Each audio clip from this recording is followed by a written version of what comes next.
বর্তমান সময়ে যেটা দেখা যাচ্ছে, ডোনাল্ড ট্রাম্প তার স্বপ্ন পূরণ নিয়ে ব্যস্ত। ডোনাল্ড ট্রাম্প প্রেসিডেন্ট হওয়ার আগেই সে আমেরিকার প্রথম শ্রেণীর ধনীদের মধ্যে একজন হয়েছে।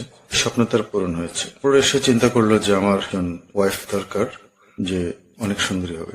আমেরিকার ইতিহাসে ফার্স্ট লেডি যতগুলো ছিল, মোটামুটি জন এফ কেনেডির সময় যিনি ফার্স্ট লেডি ছিলেন উনি সুন্দরী ছিলেন, বাট উনি অ্যাভারেজের মধ্যে।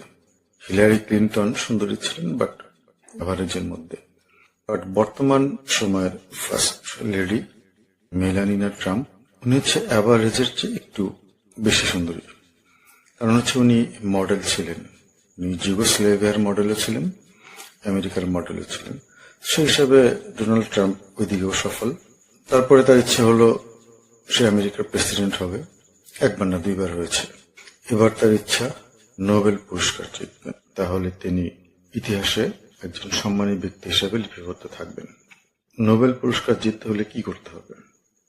সম্ভবত তিনি নোবেল কমিটির সাথে আলাপ আলোচনা করে জানতে পেরেছেন যে শান্তিতে নোবেল নিতে হলে কয়েকটি মারাত্মক যুদ্ধ বন্ধ করতে হবে। তাহলে কি করা যাবে? যুদ্ধ না হলে যুদ্ধ লাগিয়ে দিতে হবে, দিয়ে বন্ধ করতে হবে, এই তো।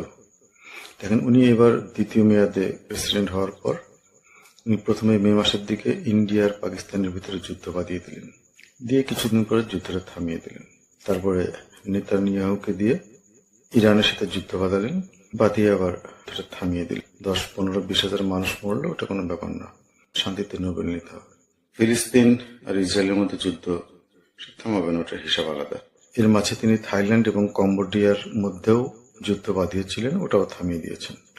এখন তিনি ইউক্রেন এবং রাশিয়ার যুদ্ধ থামাতে চাচ্ছেন, যেটা থামাতে পারলে উনি নোবেল পুরস্কার শান্তিতে পাবেন, এটা 90% কনফার্ম হয়ে যাবে।